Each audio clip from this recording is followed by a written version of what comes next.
and it's Wednesday. It is 9 p.m. and it is time for history and politics. And guess what? I'm still talking Trump because I guess we're going to talk Trump because it was such a decisive Republican choice by the United States populace that pretty much everything that we're going to be talking about is going to be Republican news. And um, none of this is surprising to me, but it is something new. Yes, we are really concerned about this labor uh, focus, this manipulation of labor uh, based on the prison system where they're sending prison labor to El Salvador, and we're checking into that because we've had several instances of convict leasing um, throughout United States history. We want to keep an eye on that. We don't want the war on drugs and the abuses of prison labor that happened through there. We don't want that to happen again. But we got some new stuff to talk about. This is from NPR. It was last updated March 20th. Today is April 2nd. So this is relatively new. Segregated facilities are no longer explicitly banned in federal contracts. After recent change by the Trump administration, the federal government no longer explicitly prohibits contractors from having segregated restaurants, waiting rooms, and drinking fountains. The segregation clause is one of the several identified in a public memo issued by the General Services Administration last month affecting the civil federal agencies. The memo explains that it is making changes prompted by President Trump's executive order on diversity, equity, and inclusion, which repealed executive order signed by President Lyndon B. Johnson in 1965 regarding federal contractors and non-discrimination.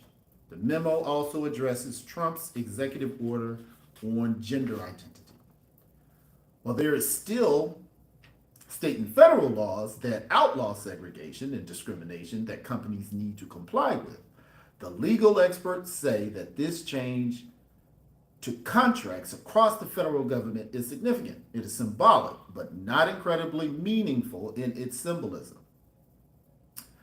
These provisions that require the federal contractors to adhere to and comply with federal civil rights laws and to maintain integrated rather than segregated workplaces were all part of the federal government's effort to facilitate the settlement that led to integration in the 1950s and 60s. So what the person is saying is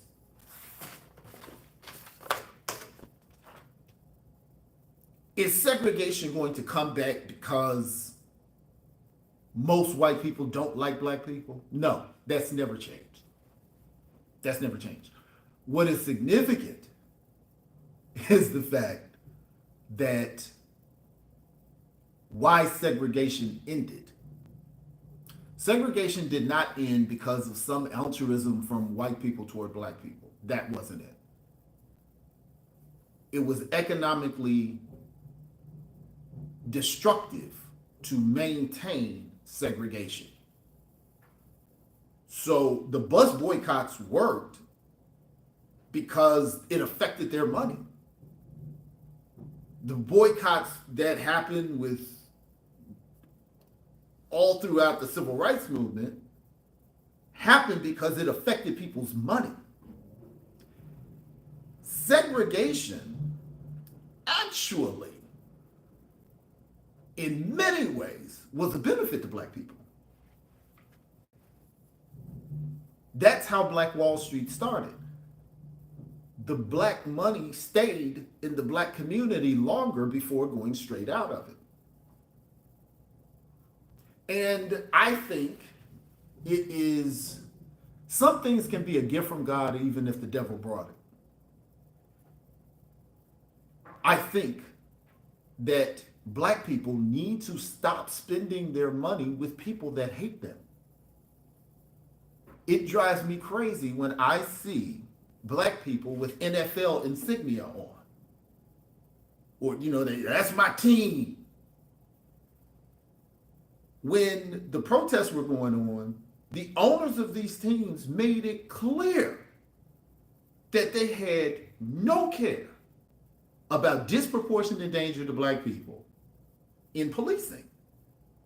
Though the league that they own and control, they hired mostly black people. Yet people are spending millions of dollars to support and attend and watch these people and continue to build their wealth when they have outwardly said, we don't care about it. There is no point in history that the majority of white America had any altruism or egalitarian feelings toward black people. Not the majority. There has never been a time that systematically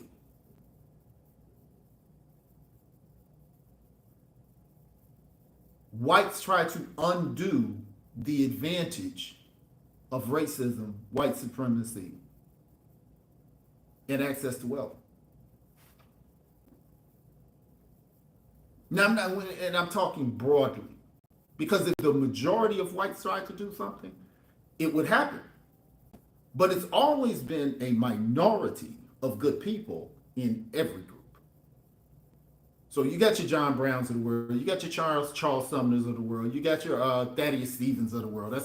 We're not talking about the exceptions, we're talking about the rules. And history is broad-based speaking. Most white people care about white people.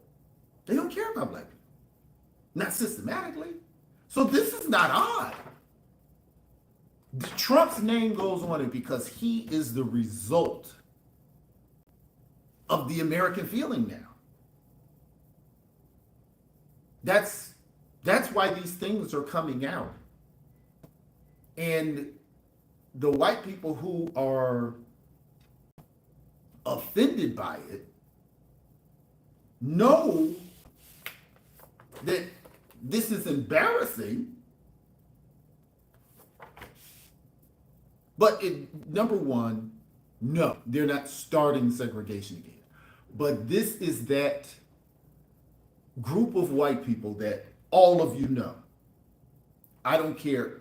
I will say most white people feel this way. So check it out and find a white person and just ask them.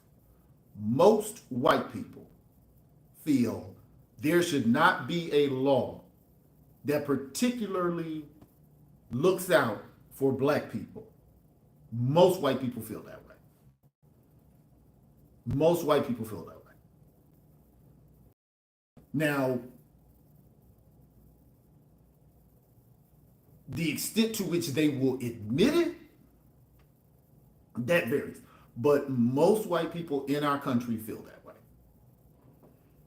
There should not be any special law for any special group of people because the laws that are specifically for white people don't have to say this is specifically for white people. Though there were many laws. See, they're not offended by the Naturalization Act of 1790 that says to be an American citizen, you have to be white. Look it up. And that wasn't overruled until, I think,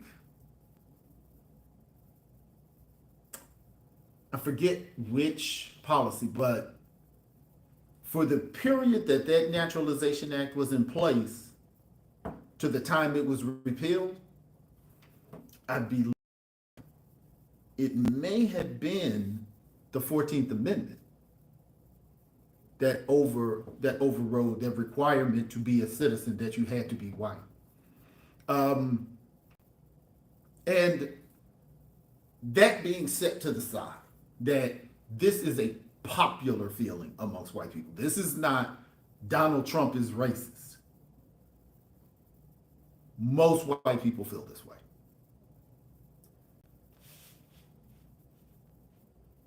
Donald Trump is not the problem. Leadership does not trickle down. Leadership is elevated up. So when I was in London, and the people were talking about, oh, he's so terrible, oh, he's so embarrassing, oh, and I was like, no, it's the American people. That's the American people. And again, that does not necessarily make you hateful because you think that way. It may make you insensitive to history. But if you know it, black people shouldn't have a law just for them. Especially if I'm not educated to know that all the other laws are just for me. Drew Scott was particularly for me. The anti-literacy laws, those were just for me. Black codes was just for me.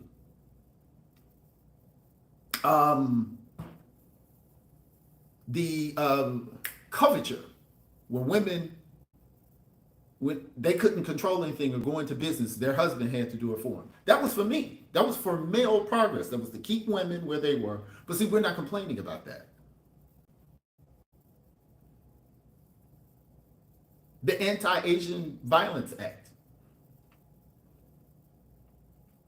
Nobody complained about that. How did we get the Anti-Asian Violence Act passed within years, 2 or 3 years, during COVID? And the Emmett Till Anti-Lynching Act does not pass. And the George Floyd Police Reform Act does not pass. But I digress. What I'm saying is that that's not a surprise. Diversity, equity, and inclusion is the new CRT, critical race theory. Everybody was talking, and then notice nobody's talking about critical race theory no more. You couldn't throw a stone without hearing critical race theory. Now it's DEI. So I challenge anyone to produce information that doesn't align that most of our American citizens don't feel that way. Most people are worried about themselves. Most people look at their perception and their perspective more so than information. Why is this law in place? Why is it we have to mandate that the government that represents everybody has to say, for you to get the money that everybody pays in, you have to behave in a way that's welcoming to everybody? Most Americans, dare I say white Americans, will not articulate that thought that way. You shouldn't have a law just for you. If you're getting my money, then yes, based on the behavior and culture of this country, that you will take my money yet treat me differently. No, we have to have that in the rules. Because if we take it out of the rules, you'll go back to it. And don't think the people ask for it to be taken out of the rules and not going to do it. Now, I think that this, in a lot of ways, is good. I think as long as your money is not affected, don't go around people that don't want you there. If people want to hire you, start your own businesses. I think economic segregation is one of the primary ways Black people have made progression in this country. And anyone who does not like to hear that, keep that energy with that story. Why would you remove that? Right now, people can't afford their light bill, people can't afford their gas bill, people can't afford the groceries, people can't, people are having a hard time living.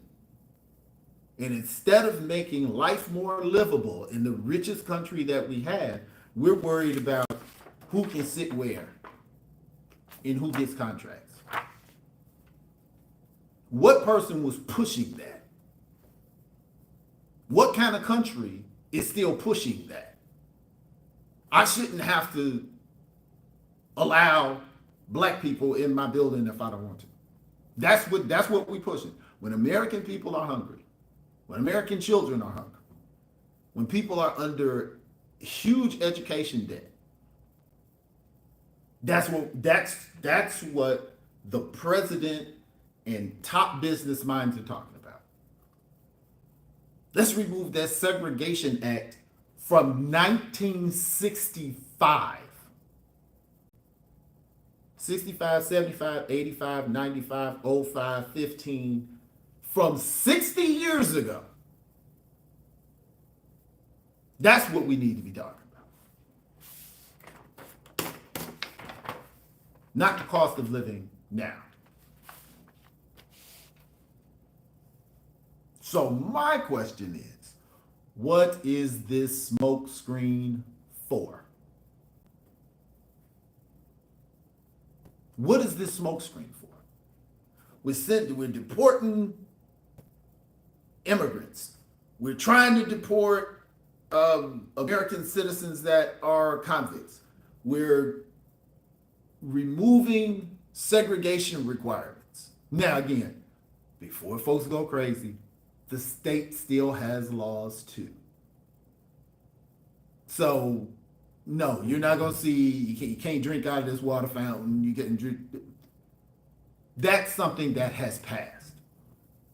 That's something that has passed. It's not good economically. And there's a whole lot of white people that would try to enforce it. And there's a whole lot of black people that would go along with it. But I'm going to tell you, it's a whole lot of black people that's not going to go along with that. Please put up a white drinking sign. You will be out of business. And if you put up a white drinking water sign, it's going to be a lot of white people out there. It's going to be, in particular, it's going to be a lot of white women out there. That's going to find that disgusting. Because again, it's not that white people are good. But as far as white American populace, it's not the majority and it's never been historically in that particular aspect of American society. Race, equity, and fairness, that's just not been a high priority amongst that group here.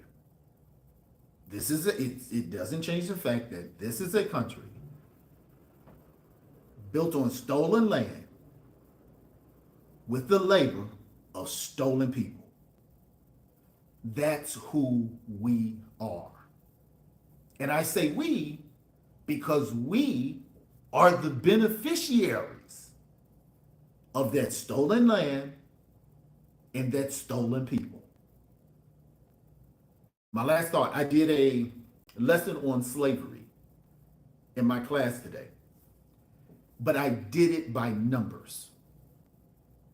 I showed them how much a bale of hay produces, how many bales one slave was supposed to produce, and how much a slave cost in 1820. And then we multiplied the numbers over a 40-year period and showed that in over 40 years, one slave would produce what is equivalent to $2 million. Your largest slave plantations like Andrew Jackson had 300 slaves at one time. Do you see the wealth that was accumulated with slaves? And a normal average slave plantation had between 20 and 30. So we're talking over a 40-year period, the average cotton plantation produced $60 million. That's average. It's not above average. Below average would be over 40 years, 10. But 20. That's the kind of money that came out of it. So just historically, that's just not a priority of people of European descent here. And this is proof of it. This is another chapter. Why are we surprised? Who's surprised?